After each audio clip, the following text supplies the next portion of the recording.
Hello, guys. Welcome to the Sulia podcast. My name is Safo Kwame Ohineba, and it's been like a month, been busy, but then if something will get me out of my hole to talk, it's definitely going to be about the administrative work of the Black Stars and how it's managed. But before I talk about the Black Stars in this episode, what I'm going to do is I think at this point I just have to name this segment Keeping Up with Kofi Adams, because on the previous episode the president of the republic had just appointed a new sports minister, and a lot of us were skeptical because we believe that the principalities at the sports ministry, they are too tempting, they are too they can suck you in and they can ruin your reputation as a minister.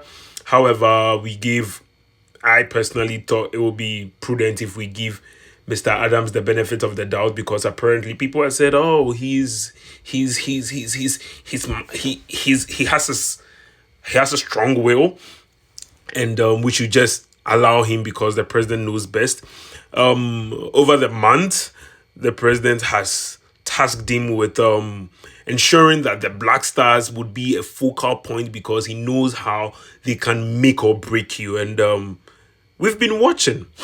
So the first kind of issue that popped up, what I say popped up, when it came to Kofi Adams was he started well, saying the right things he's supposed to say. Because I mean, it doesn't take rocket science if you are from the outside to see what's going on with the GFA. And then you have people on the executive council attacking him. That's the GFA executive council attacking him, that he's just talking, he's not done anything, yada yada yada yada yada. Guys, guess what? The Black Stars is in town, and this is the picture we get out of it. Mr. Adams cozying up to the GFA president, and don't get me started on the GFA president. Like, so many episodes I've said, so I'm tired of talking about the GFA president. But you see, it's the optics here. The reason why people hated the former sports minister, which is Mustafa Yusuf, was because of things like this. Kofi, what's your hands doing on his shoulder?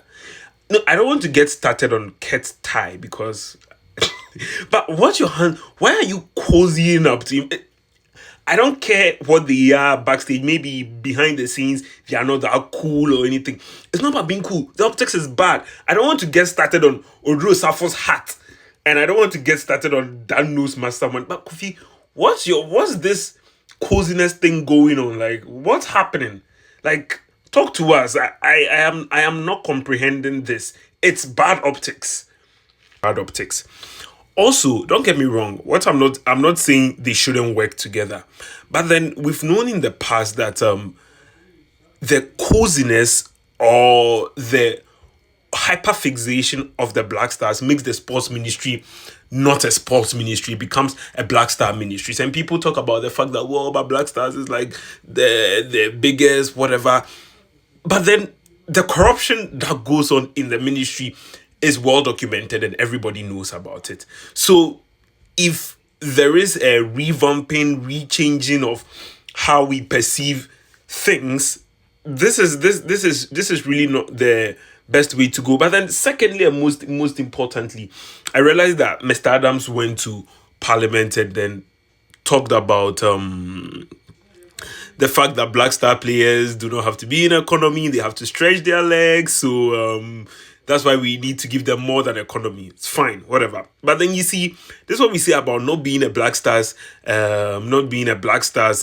ministry, because by that same quota, does that mean every other sporting federation is going to get these benefits they get? Does that mean that, again, there are questions about the budget of the Black Stars. So many people don't know what exactly is going into like the budget, how much they are going to be spending. Again, this was the issue that was with the former sports minister, and people wanted his head because everything Black Stars was shrouded in secrecy, no transparency. As a matter of fact, many people are not going to use the budget for anything, but the fact that it's a government institution and there needs to be that transparency, and people need to know what's going on in the Black Stars, because at the end of the day, people pay taxes and it is their taxpayers' money that you use into the Black Stars. People deserve to know.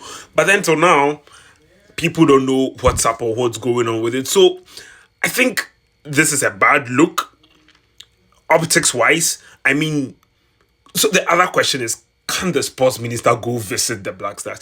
Again, in recent past, we've known that one of the biggest problem when it comes to the Black Stars, there are just too many people around the Black Stars. When the Black Star comes to town, that is when people want to elevate their sense of relevance. And yes, I'm talking about Mr. Okriku. We know you are the GFA president, but you cannot be under the Black Stars' nose every single place. I mean, and even if you will be, the whole publicity thing about it, trying to show that you are the GFA president or trying to show yourself, yes, your sense of self-importance, to me is very childish, and it's giving imposter syndrome. And moving on, I think it's highly, I'm not yet seeing Mr. Adams' strong will, which we were told about. Maybe early days yet. But then you see, the thing about working in such spaces is you court the disaffection slowly. And he's not starting on the right path. He's really not starting on the right path. I mean, I think there are ways you can work with the Black Stars. You're a sports minister. You didn't need to be there. But fine, you've been there. We would need to see the transparency. We would need to see you holding the GFA accountable for everything they do. Currently, we are not seeing that. And I hope things change for the better. And I hope by the time we see the budget, we are not going to see any preposterous, humongous sums. And the taxpayer is going to get the value for their money. And so, guys, thank you for this episode. I'll be dropping another episode, and then we'll be moving away from all this administrative thing, and we'll be talking about the Black Stars qualification for the for the World Cup and how realistic it seems.